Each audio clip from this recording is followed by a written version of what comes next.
Hey everybody, it's Rob from Flailthroughs. This is Gundam Battle Operation 2, and this is another special round in the desert, this time with the level 2 Jesta.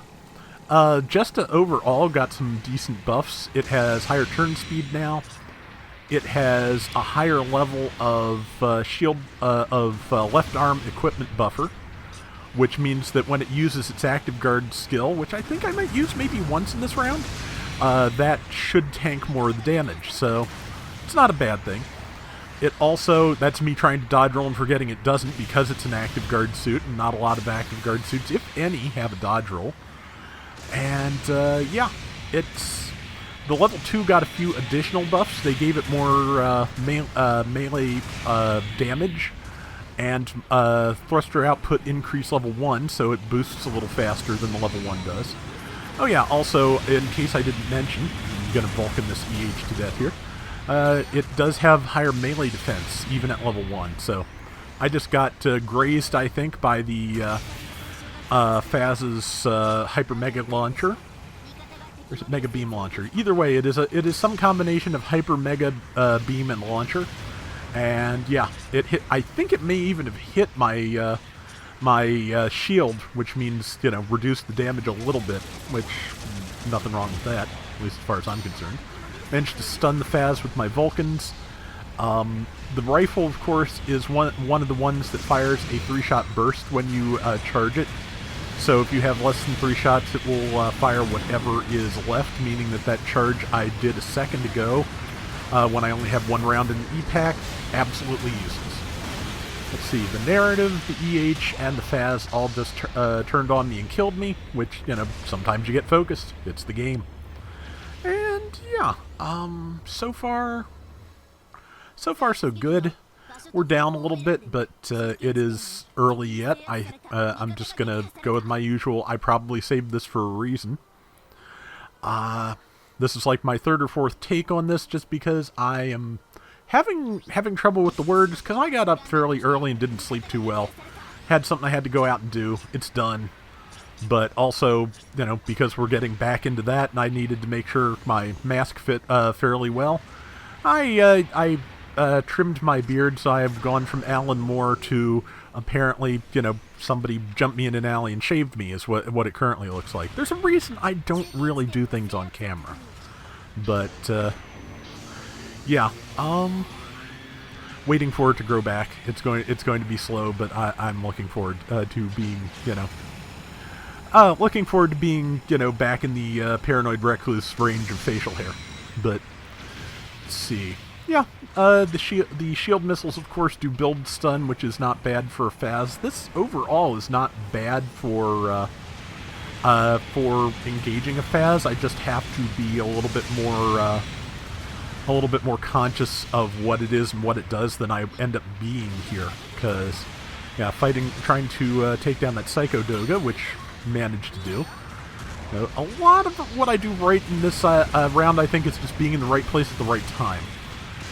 Managed to hit the EH there, got hit by the narrative Gundam, and yeah, I think the Faz is about to show up, and I'm about to pull a stupid, which you'll see what it is, and obviously I'll explain it, because when you don't know what to talk about and you know something's about to happen, it helps.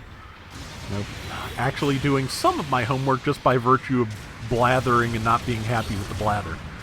But yeah, mostly I'm kind of finishing things off this round, I think. I'm just kind of catching them while everyone else has been doing damage and got, you know, prevented one way or another from you know, getting the kill. The important thing is that the kill is gotten, but did I miss the part with the Faz? Either way, I'll explain it in case it already went by and I wasn't paying enough attention. That happens. Basically, somebody manages to stun it, and I decide to go into the usual upswing, downswing, and if it has time to react to you, that is a bad thing, because it will just turn around and tackle you, which is what happens. So, you know, either spoilers for a few minutes in the past or future, not sure which, find out in a second.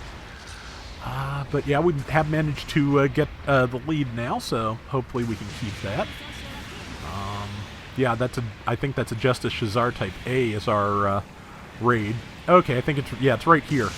Yeah, I managed to build stun it, and then I go upswing, and it is ready and turning, and just, yeah, grabs me and knocks me down, because that's what happens when you are, you know, trying to use usual melee tactics on something that can resist, you know, instant stun. So now I'm trying to build stun it again so I can do something to it, but you can see it's got friends, and I am like the most obvious target sitting on the edge of the hill like that. So it's time to run away a little bit.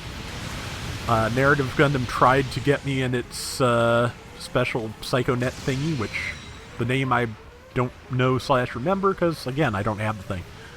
But, yeah, it's, I'm glad it didn't. And you'll probably see, you probably have seen and will continue to see times when I act like the Jesta should have a dodge roll, which it doesn't. This is the problem with becoming overly reliant on dodge rolls, just because some things don't have them. And as far as I'm concerned, they are viable things to use, you just have to remember what you're using, which, some days, if I, you know, sometimes I'm trying to get something specific. I was trying to get something with the freshly patched Hama for this, but we already had somebody ready up as support, so I switched over to the Jesta. So sometimes when, you know, I change to take specific roles on the team, it works out. Sometimes it doesn't. This time I think it's working okay, but yeah, I was just not quite ready to be you know, playing this specific suit. So, and you know, that considered, I think I'm doing all right. Anything with a charging beam rifle I can do okay-ish with. I just kind of have to, I feel like have to be in the right state of mind for certain things I don't use very often, just being one of them.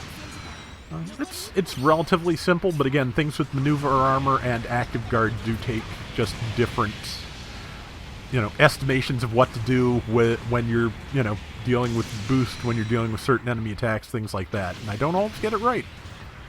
I don't know. I just feel, yeah, there's the, like, that is probably the best use of active guard I have ever made on anything. And then I, you know, did that, followed up.